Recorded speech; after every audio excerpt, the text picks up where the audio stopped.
And in case you had any doubt that our country was also occupied by the Israeli regime, let's talk about Adam Boehler, who was the hostage envoy in the Trump administration that was engaging in direct negotiations with Hamas. A lot of Zionists and even right-wingers freaked out about this. I didn't complain about it because I don't think it's a bad thing. I can't fucking stand when people are like, you don't negotiate with terrorists. Like, it's so fucking 2003. Actually, you need to negotiate with your enemies. No, you have conversations with your friends. You negotiate with your enemies. I criticized this same shit when they did it during the first Trump administration and criticized him for talking to Kim Jong-un. Like, no, you do need to talk to your enemies, actually. And last time I checked, it was Hamas that had the hostages, so those are the people that you need to be negotiating with.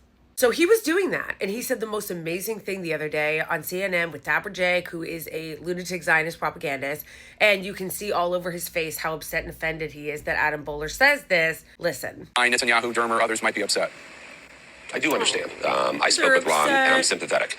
He has someone that he doesn't know well, making direct contact with Hamas. Maybe I would see them and say, look, they don't have horns growing out of their head. They're actually guys like us. They're pretty nice guys. So he doesn't know me. And there are big stakes. He lives in a country where if it sets certain precedents, then it will hurt or help a lot of other people. So I understand the consternation and the concern, and I wasn't upset. At the same time, we're the United States. We're not an agent of Israel. We have specific interests at play. A couple of things. I like how first he's like, do you understand why Netanyahu is upset? Who gives a fuck?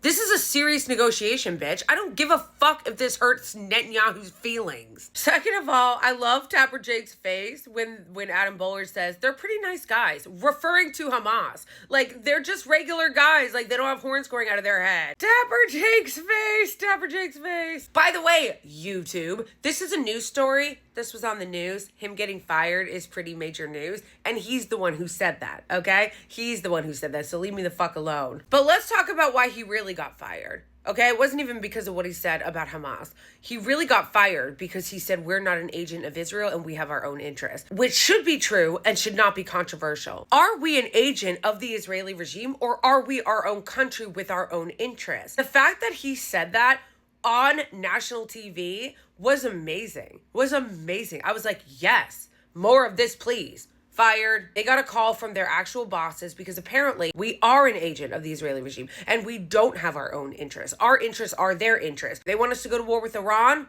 Now they're trying to manufacture consent with war with Iran. They want us to overthrow Gaddafi in Libya. We'll overthrow Gaddafi in Libya. They want us to start a war with Iraq. We'll start a war with Iraq. So apparently we don't have our own interests. And nothing quite says, yeah, we actually don't have our own interests and we are an agent of the Israeli regime, like this guy saying we're not and then getting fired for it.